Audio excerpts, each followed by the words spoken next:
Experts in mineral extraction and foreign investors in the sector affirm that Rwanda has abundant mineral reserves that can be mined for many years. This should dispel doubts regarding the origin of the minerals Rwanda exports to international markets. We have more of this report. In one of the steep hill ranges of Ngororero sector, Ngororero district in the western province, a company called Power M identified a promising site and established a processing plant for coltan and cassiterite, minerals extracted from the Rukaragata mines. This mine was historical data shows that the first mining started in 1930s, and at that point, of course, tantalum was not an issue because was not a commodity that people were interested in. Right. So luckily, in this type of mineralization, we call it pegmatite, is the rock.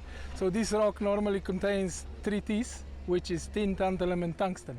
So at that point in 1930s, nobody was involved in tantalum because the tantalum was not yet something that was put into high tech, obviously. But it has been mined a lot, and we have then saw that there was a lot of tunnels which we mapped.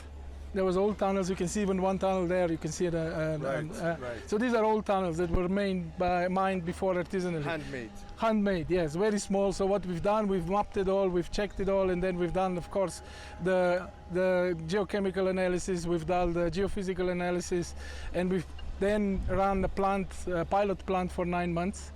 And we've put in different types of minerals from this mine, and to see what the output is. So that's how we then decided actually this is a very good mine for us.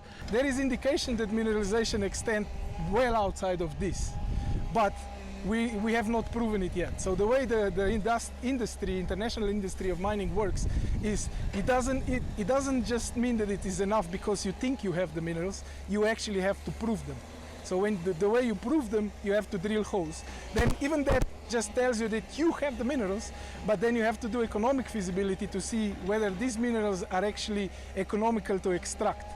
Because you might have the minerals, maybe it's not enough, it will cost you more to extract. The extraction of coltan and cassiterite at the mines is carried out with expertise and modern equipment to ensure workers' safety.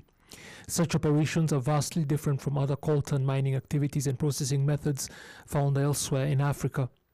Over 200 employees working at the site say the mining operation has significantly contributed to the development of local families. The CEO of Power M emphasizes that Rwanda possesses sufficient high-quality minerals, making it unnecessary for any country to question the volume of minerals it exports to international markets. Oh, sure, look, we've stood on it. I mean, it is fundamental. There are a lot of non-geologists who have opinions, but it is here. We've invested a huge amount of money to build a full industrial scale mine with exploration data, with drilling data. We've proven the resources.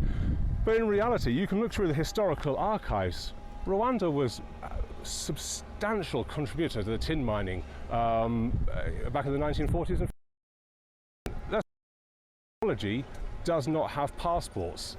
Rocks don't get to a political border and say, okay, we stop here. Yeah? This whole belt is the whole region. It even crosses into Burundi and up in Uganda. It's the whole region. So you cannot say just because there's a political border invented in the last 125 years, all of a sudden rocks that have been here for multi-millions of years have changed location. It's not viable. And so you can see here, we have a very solid investment. You don't see thousands of people, but that's because that's a very unsafe way to mine. The more miners you have crawling in tunnels, the more people that die. And we all know artisanal mining has got a reasonably poor reputation for all the human rights abuses that have taken place over the last 40 years. This statement is also supported by mineral exploration experts. From a geological point of view, it's a ridiculous accusation because we have the same belt, it's called Kibara-Dangole belt, coming from Lubumbashi, going through Kivus and going to Uganda. So it's the same geological formation that formed pegmatites.